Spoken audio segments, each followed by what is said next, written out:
Welcome to Warrior News from the week of November 25th to December 2nd. On the weekend of November 22nd and 23rd, the senior boys volleyball team traveled to Tisdale to compete in senior boys 3A provincials. They battled hard against 4 other teams in their pool and ended up with a second-place finish out of the round robin. After a tough loss in the semi, they ended up playing Saskatoon Christian School and ended up placing 4th. We asked the team captain Luke Spurley and their coach Mr. Parker on their thoughts about the season. How do you feel about your team's performance this weekend? Well, I think we could have done a little bit better, but overall I think we did a pretty good job considering we were ranked 5th and we came out in 4th place. Are you happy with your results from this weekend?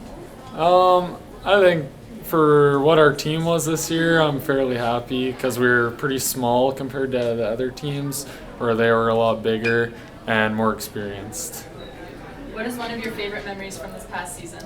Probably beating Kipling in our round robin game since they ranked 2nd at provincials, and they probably should have won it all, and we beat them on Friday night. What are your thoughts about this being your last ever tournament? Well, it's a little sad, I guess, considering I like volleyball a lot, but it was really fun playing with all my classmates and people I know from around the school. Are you planning on playing rec volleyball in the future? Yeah, I think so, just because it's fun to play with friends and doesn't require a whole lot of work playing rec at least, so I think I will. How do you feel about your team season? It went great. We started out, to be honest with you, not knowing what I was going to see. Started out winning the first tournament, finals in the second tournament, win the third tournament, finals in the 5th tournament, win our last tournament, and then on a road to provincials. I think the team climbed very, very well, exceeded in some cases even the provincial people's expectations. We were supposed to be 5th, we were 4th in the province. What's it like being a coach? Oh, it's always fun. I love working with these guys. Love working with kids just in general because we start somewhere and we progressively get a little bit better, and I don't try not to get too worked up. I know you probably think otherwise on the sidelines, but I just love watching the kids succeed. I love seeing how they rebound after a poor performance, because the sun will always shine tomorrow, remember that. So if you have a bad day, you can always get over it. What are your hopes for next year? Maintain. I want to set a standard where, much like what the girls have experienced, is provincials becomes the new norm. And once provincial becomes the new norm, then hopefully we can improve upon or maintain a 4th, maybe, I don't know, someday strive for a medal. Hopefully try. What's your favorite memory from the season? Last weekend, it was incredible. We were in the pits of despair after losing our first 2 matches. Nobody would talk. We went for a walk. It didn't matter. And we came back out and pulled off what I'll say, sorry lads, an upset when we beat Kipling 2 straight. And seeing the smiles on their face, incredible. It was so cool. It was so cool, guys. Thank you very much. I loved it. With the volleyball season coming to a close, basketball has started. On Monday, November 25th, the senior boys had their tryouts to determine which team they will be playing on. How do you feel your tryouts were? I think it went pretty well. The intensity wasn't this high for this year. I've heard stories about last year there was people puking, so I was quite nervous for it, but then once I got there I realized it was quite easy. How do you feel on making the team? I'm pretty excited, especially as a grade 10 this year. I'm excited for the new season. What are your hopes for this season? Well, I'm hoping for a learning experience, playing with the older kids, and also, that hoopla title. That'd be nice to have too. Both teams have big shoes to fill, as they both attended and medaled at hoopla last year, with the boys taking home silver and the girls bronze. Here is Zenon Arubko, a returning UCHS Warriors basketball player. Our team's pretty much the same as last year. We got a couple newbies, one that was kind of surprising, but whatever. I think our team will be pretty good, actually. Our goal is to win hoopla. We got 2nd last year, and the field is pretty much the same, so we're trying to win this year. I'd like to go out with a win. That's pretty much all I can say about that. This week, intramurals continued during lunch hours at UCHS. Students have been participating in games such as Q-tip ball and floor hockey. Logan Nessman, a frequent intramurals player, shares his opinions on the newly implemented activity. Today we have Logan Nessman joining us. Tell me, Logan, what team are you on? I'm on the Knights. I'm excited to play volleyball and to do some floor hockey.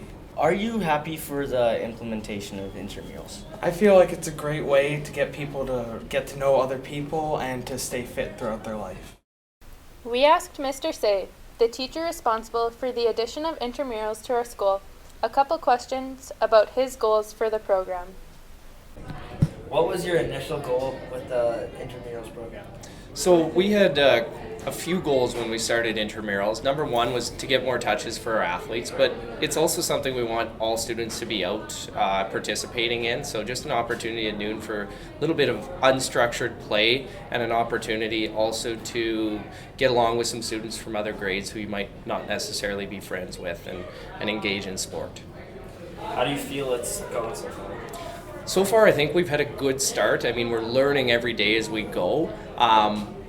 But we've had some minor successes, and definitely I think it's just going to grow in the future and is continuing to grow. What are some of your future plans for the program? So in the future, we want to start earlier next year, ideally. We also want to really integrate like our house system with our intramural teams as well. So finding other ways besides just the sports that we can bring in our house teams into our culture at UCHS. Are there any changes you want to make? Like I said, starting earlier next year, we kind of lost our volleyball season and we lost a few other things, and we're constantly open to change. We did a lot of planning beforehand, but as we realized, there's always challenges that come up as well. So pretty open to changing things as we go. All right, thanks. Thank you. Not only does UCHS have intramurals going on this week, we also have some new Warrior Times. We have senior tutoring once again, but some new options include painting and basketball. These Warrior Times give students a chance to be creative, to do something that interests them, and allows them to take a break from classes. This week, we're doing a feature on one of UCHS's many clubs, Me to We. Here is Mrs. Nett to give us some insight about what Me to We really is. What inspired you to take a leadership role in Me to We? A few years back, I had some students approach me who wanted to start a Me to We group and were really passionate about social justice issues. And so I felt that if it was important for students to want to pursue, then I could try and help them out as best I could with that. What are your plans for the future of this group? The future of the group will depend on student interest. If there's a continuous student interest, then we will keep going with the campaigns. So far that's the plan. What has this group been working on? We just finished We Scared Hunger. So we picked up food from around the town for our local food bank. Now we're working on a We Take Charge initiative. You might be able to see some of the posters around the school to turn off lights and whatnot in order to build awareness around sustainability and environmental impacts. We will also be selling glow sticks at the dance on Friday to raise money for that fundraiser as well. What would you say to anyone thinking about joining? Come check out a meeting. If it interests you, come check it out. Just because you come in once doesn't mean you have to be a part of it for the whole year. Maybe there's an interesting campaign that you want to be a part of and you want to just help out with that one. That's okay too. All right, thanks. You're welcome. Brooklyn Gray is currently the president of Me to We. She has been a part of this program for 4 years and has contributed a lot. Here is Brooklyn on her hopes of the future of Me to We. What is Me to We? Me to We is a club that has campaigns that work with local and national issues. What is your role as president? My role is to conduct and plan meetings as well as help out with the campaigns we do. What's your goal for this year and the following years? We are trying to raise money to build a school in Kenya. Just a reminder, the senior boys basketball tournament and pep rally will be held on Friday, December 13th. The public is welcome to attend our pep rally, and of course, they are welcome to come cheer on our Warriors. That's our show. Thanks for watching. Bye now.